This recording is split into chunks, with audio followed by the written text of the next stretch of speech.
Assalamualaikum warahmatullahi wabarakatuh. Nah, pada materi kali ini kita akan membahas mengenai VLAN trunking. Nah, ini poin-poin yang akan kita bahas. Nah, apa itu VLAN? Kepanjangan VLAN itu adalah Virtual Local Area Network. Oh ya, di sini saya berikan pembahasan dulu ya. Misalkan di sini terdapat sebuah ruangan yang kumpulan visi-visi ini. Misalkan dibagi menjadi 3 divisi untuk yang bagian atas. 3 visi di bagian atas ini adalah untuk engineering, dan yang tengah untuk misal programming. Kemudian yang bawah itu untuk marketing. Nah, untuk engineering VLAN-nya itu VLAN 10. Untuk programming VLAN-nya 20. Dan untuk marketing VLAN-nya 30. Nah, untuk masing-masing VLAN ini akan dibagi menjadi beberapa IP. Untuk engineering IP-nya adalah 192.168.10.0/24. Untuk programming itu 20.0/24.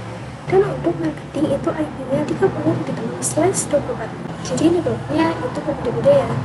Dan masing-masing visi ini akan terhubung ke switch. Lalu misalkan pada divisi engineering, bandwidth-nya adalah 10 MB, dan untuk programming mungkin lebih besar yaitu 20 MB, dan marketing 30 MB. Dan disinilah VLAN dibutuhkan karena untuk memanajemen jaringan-jaringan tersebut. Jadi fungsi-fungsi VLAN yang pertama adalah untuk memanajemen fungsi yang kedua, yaitu memecah broadcast domain. Maksudnya misal pada divisi engineering, pada visi ingin mengirim paket ke visi 2. Nah, dari visi 1 akan mengirim paketnya kepada switch. Lalu dari switch ke visi-visi di divisi engineering saja. Dia tidak akan ke programming ataupun ke marketing karena sudah berbeda domain. Maka akan terkirim juga ke divisi lain, gunakanlah VLAN. Nah, jadi secara fisikal itu penggunaannya ada 1 busway, dan secara logika itu terdapat 3 switch. Nah, di sini kita akan praktik yang namanya VLAN. Di sini kita buat topologinya seperti ini ya. Lalu kita coba konfigurasi IP-nya. Misalkan yang kiri 192.168.10.0/24 dan yang sebelah kanan 192.168.20.0/24. Di sini kita akan mencoba menggunakan VLAN 10.20 saja. Kemudian kita masukkan IP-nya. Kemudian yang VLAN 20 kita coba kirim surat. Nah, ini successful. Kita coba kirim surat lagi. Nah, ini juga successful. Tapi ini tidak bisa berkomunikasi teman-teman, karena ini sudah berbeda network. Nah, untuk bisa komunikasi bisa menggunakan router. Langsung saja kita ke switch, kemudian CLI, kemudian masuk ke mode privilege, kemudian conf spasi T, ini masuk pada FA01, kemudian ini FA02, dan yang ini FA03. Kemudian ketikkan VLAN 10, kemudian name programming, kemudian do show VLAN brief. Ini untuk melihat VLAN berapa saja yang ada. Nah, yang VLAN 10 ini belum ada portnya atau interface-nya sama sekali. Kita coba masuk ke interface-nya yaitu FA0/1. Kemudian switch port mode access, kemudian switch port access VLAN 10. Kita coba do show VLAN brief. Nah, ini FA01 sudah masuk ke VLAN 10 ya. Kita masuk ke interface 2, kemudian switch port mode access, lalu switch port VLAN 10, kemudian interface FA0/3, lalu switch port mode access, lalu switch port access VLAN 10, lalu do show VLAN brief. Kalau do show VLAN brief, nah ini sudah masuk ke VLAN 10. Kemudian kita coba config untuk yang 20. Kita ketikkan VLAN 20. Kemudian namanya misalkan marketing. Kita masukkan VLAN berapa saja yang masuk ke VLAN 20. FA04, FA05, dan FA06. Kita ketikkan interface FA04 sampai 6. Lalu enter. Lalu ketikkan switch port mode access. Kemudian switch port access VLAN 20. Kita coba exit. Kemudian do show VLAN brief. Nah, di VLAN 20 ada yang FA04, FA05, dan FA06. Semua ini sudah terhubung pada VLAN-nya masing-masing. Di sini kita coba hapus dulu ARP-nya. Show MAC address table. Untuk melihat ARP berapa saja yang sudah mencoba berkomunikasi. Ternyata belum ada. Kita coba saja untuk melakukan komunikasi. Misalkan di sini kita akan mengirimkan dari visi 2 ke visi 1. Di sini pengiriman paket IJP berarti sudah berkomunikasi dulu. kita coba hapus dulu ARP tabelnya, ARP min A. Nah ini sudah nggak ada ya, kalau ada bisa dihapus saja dengan ARP min D. Kemudian some make a trace table, kita coba kirim paket. Nah ini successful. Nah di sini saya sudah buat satu topologi ruangan lagi yang sama seperti tadi. Nah sekarang kita setting IP-nya pada PC-nya. Untuk IP-nya kita samakan saja dengan yang ruangan 1 ya.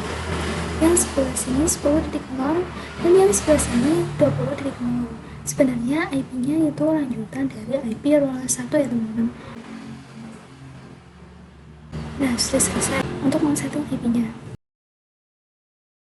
Sebelumnya kita kan sudah mencoba VLAN, sekarang kita akan mencoba trunk. Nah, fungsi dari trunk ini adalah untuk menghubungkan antara switch 1 dengan switch 2 ataupun sebaliknya, yang artinya mengizinkan VLAN berapa saja yang melalui kabel antara switch 1 dan switch 2. Langsung saja di sini kita buat VLAN-nya pada topologi ruangan 2. Caranya sama seperti pada video sebelumnya, teman-teman bisa perhatikan ke switch ruangan 2. Kemudian CLI, lalu global configuration. Kemudian kita buat dulu VLAN 10-nya, namanya programming. Kemudian VLAN 20, namanya marketing. Kemudian kita cek dengan user VLAN brief. Oke, sudah ada VLAN 10 dan 20-nya ya. Kemudian kita masukkan interface-nya ke dalam VLAN-nya. Caranya kita masuk ke FA0/1 sampai dengan 3. Kemudian switch port mode access, kemudian switch port access VLAN 10. Kemudian exit.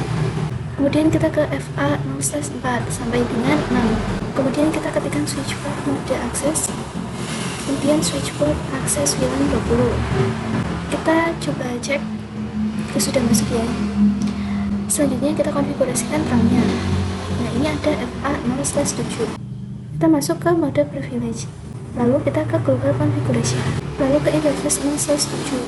Karena tadi nyambungnya ke FA0/7. Kemudian kita ketikkan switch port mode trunk. Bisa coba lihat dengan Duso interface trunk. Bisa dilihat pada FA0/7 ini on. Kemudian statusnya trunking ya. Kita lakukan juga pada switch ruangan 2. Kita masuk ke interface FA0/7. Kemudian kita ketikkan switch port mode trunk. Kemudian kita cek dengan Duso interface trunk. Nah di sini statusnya juga sudah trunking ya. Kita coba kirim paket. Nah di sini keterangannya successful ya. Di sini kita buka tab simulation, kita coba kirim paket. Nah di sini mengirim ARP ya, karena belum kenal. Nah kemudian mengirim ke switch dan dari switch dia akan membroadcast. Intinya hingga mengirim paket ICMP ya teman-teman. Di sini ketikkan Duso interface trunk. Nah di sini ada tulisan all on trunk ya teman-teman. Maksudnya adalah VLAN berapa saja yang diizinkan melewati FA0/1 karena masih default. Jadi di sini all on trunk masih 1 sampai 105 ya. Maksudnya semua VLAN itu bisa lewat. Kemudian ada allow and active in management. Ini maksudnya adalah VLAN apa saja yang sudah lewat. Ini ada VLAN 1, 10, 20 yang sudah lewat ya. Sekarang kita coba ubah allowed-nya menjadi VLAN 10 dan 20 saja. Kita ke FA0/7. Kemudian ketikkan switch port trunk allow VLAN 10, 20. Kemudian kita exit. Kemudian di show interface trunk. Nah, di sini allowed-nya sudah berganti menjadi VLAN 10 dan 20 saja, teman-teman. Nah, di sini sudah dibuat topologinya ya. Sama seperti sebelumnya. Oh ya, ini menggunakan kabel biasa ya, teman-teman. Oke, jika sudah kita lanjut konfigurasi IP-nya. Untuk IP-nya juga sama seperti yang sebelah sini. 10 titik selanjutnya yang sebelumnya dan ini 20 titik selanjutnya juga ya. Kemudian kita akan konfigurasi VLAN-nya. Kita buka switch ruangan 3. Kemudian ke CLI. Ini konfigurasi VLAN-nya seperti biasa juga ya. Oke, sekarang kita coba cek. Duso VLAN brief. Oke, di sini sudah ada. Selanjutnya kita konfigurasi trunk-nya. Kita buka switch ruangan 2. Kita masuk ke FA08 ya. Karena dia terhubung ke switch 3 itu menggunakan FA0/8. Kemudian ketika switch port mode trunk, kemudian kita lakukan juga pada ruangan 3. Kalau pada switch ruangan 3 itu masuknya ke interface FA0/7. Kemudian kita ketikkan switch port mode trunk, kemudian exit. Kemudian kita coba cek ya. Oke, di sini statusnya trunking. Oke, sekarang kita uji kirim paket. Misalkan dari PC ini ke sini. Nah, ini successful ya teman-teman. Kita coba dari PC ini ke PC ini. Nah, di sini juga successful. MLS adalah multiplayer switch ya. MLS itu yang ini ya teman-teman. Di sini kita coba menerangkan switch MLS. Di sini kita masuk pada interface FA0/8. Kemudian kita ketikkan switch port mode terang. Kemudian kita ke switch yang LMS. Kita buka. Kemudian kita ke CLI. Lalu kita ke interface FA0/1. Kemudian kita pilih switch port mode terang. Nah, di sini akan muncul output rejected yang artinya FA01 ini tidak bisa melakukan terang karena encapsulation-nya adalah auto. AVI terang itu ada dua, ada yang ISL yang punyanya Cisco, yang artinya kalau terdapat Cisco bertemu switch Cisco dan bertemu lagi dengan switch Cisco itu bisa melakukan ISL. Kemudian juga ada 802.1Q yang open standard, artinya switch Cisco bertemu switch lain itu bisa dilakukan pada encapsulation.1Q. Nah, untuk switch MLS ini support keduanya. Tapi untuk switch yang ada di ruangan 3 itu hanya support yang .1Q. Jadi dari switch MLS itu bingung mau pakai yang mana, maka dari itu di sini kita konfigurasikan dulu encapsulation-nya. Di sini bisa kita ketikkan switch port encapsulation .1Q seperti ini. Barulah kita tulis yang namanya switch port mode terang. Dan kemudian kita cek dengan usul interface terang. Oke, di sini sudah terlihat statusnya. Sebelumnya kita sudah belajar mode terang dan akses. Mode akses itu artinya menuju ke end device, dan untuk terang itu untuk masuk ke switch. Pada metode dynamic protocol itu terdapat dynamic auto dan dynamic diesel. Nah, bisa teman-teman lihat ada dekat ini ya. Kalau dynamic auto bertemu dengan dynamic auto jadinya akses. Nah, kalau dynamic auto bertemu dengan dynamic disable maka menjadi terang. Lalu dynamic auto bertemu dynamic terang menjadi terang, dan dynamic auto bertemu dynamic akses menjadi akses. Dari tabel ini dapat diambil kesimpulan bahwa dynamic auto itu artinya menunggu, dynamic disable itu artinya mengajak, dan terang itu sifatnya memaksa. Lalu untuk akses juga sifatnya adalah memaksa. Di sini di bawahnya MLS kita tambahkan dual switch ya. Oke, kemudian di sini kita sambungkan menggunakan kabel biasa. Kemudian kita coba konfigurasinya. Nah, sebelum itu kita cek dulu dia memakai mode apa ya. Kita buka dulu switch ticket yang ini, kemudian kita ke CLI, kita cek show interface FA0/1 switch port. Nah, di sini pada administratif mode dia menggunakan dynamic auto, dan pada operational mode dia menggunakan static access, atau hasilnya ini adalah static access ya. Lalu kita coba lihat pada switch yang satunya. Pada administratif mode dia menggunakan dynamic auto, dan pada operational mode dia menggunakan static access. Nah, di sini kita akan coba konfigurasi dynamic disable.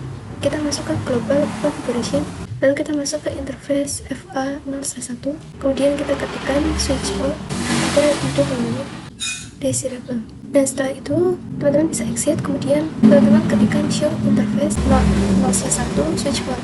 Kemudian di sini profesional mode-nya akan berubah menjadi terang. Kita coba lakukan juga pada switch yang tadi ya. Di sini kita masuk ke mode global configuration, lalu masuk ke interface FA0/1, lalu kita ketikkan switch port mode terang. Oke, kemudian kita exit. Kita coba lihat dengan do show interface FA0/1 switch port. Di sini administratif mode dan operational mode menjadi terang ya.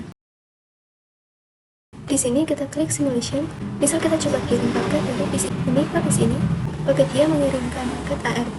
Kemudian ini ke switch. Lalu yang pasti dari switch ruangan 2 mengirim ke switch ruangan 3, dan juga pada switch ruangan 2 dia akan melakukan pecah broadcast ya. Dan dari switch ruangan 2 dia akan mengirim paket ke switch ruangan 3, dan inilah yang dinamakan packet. Bisa kita lihat ini ada paket yang namanya, dan kalau nggak ada degan queue ini ya berarti namanya untagged ya teman-teman. Di sini akan saya jelaskan melalui praktik ya. Di sini kita buka switch ruangan satunya. Di sini kita coba lihat ada show interface terang. Di sini terdapat native VLAN ya teman-teman. Nah, ini by default native VLAN itu masuk pada VLAN 1. Jadi apa itu native VLAN? Native VLAN yaitu paket yang tidak perlu di-tag. Jadi misal ketika VLAN 1 ingin mengirim paket ke VLAN 1 juga. Nah, karena nantinya VLAN itu 1 jadi tidak perlu tag ya teman-teman. Kita coba ganti native VLAN-nya ya. Tadi kan saya sudah jelaskan apa itu native VLAN. Di sini kita buka switch 2, maksudnya adalah switch yang ada di ruangan 2. Kemudian kita masuk ke mode konfigurasi, kemudian conf spacetime, kemudian interface FA 0/8, kemudian ketikkan switch port terang mati VLAN misal 20, kemudian kita coba cek dengan busur interface terang. Nah, di sini VLAN-nya pada FA 0/8 ini sudah menjadi 20 ya. Kemudian kita lanjut konfigurasi yang sama di ruangan 3. Oke, di sini juga sudah 20 ya. FA 0/7 nya. Sekarang kita coba uji paket. Nah, ini sudah tidak ada ruang gini ya. Udah ruang gini ya. Kemudian kita lanjut kembalikan natifnya, kita buka switch ruangan 3. Di sini kita exit. Kita masuk lagi ke interface FA 0/7. Kemudian kita ganti menjadi native VLAN 1 ya teman-teman. Kita lakukan juga pada ruangan 2. Intinya biar kembali ya. Oke, sudah ya teman-teman. Sekian video dari saya, kurang lebihnya mohon maaf. Assalamualaikum warahmatullahi wabarakatuh.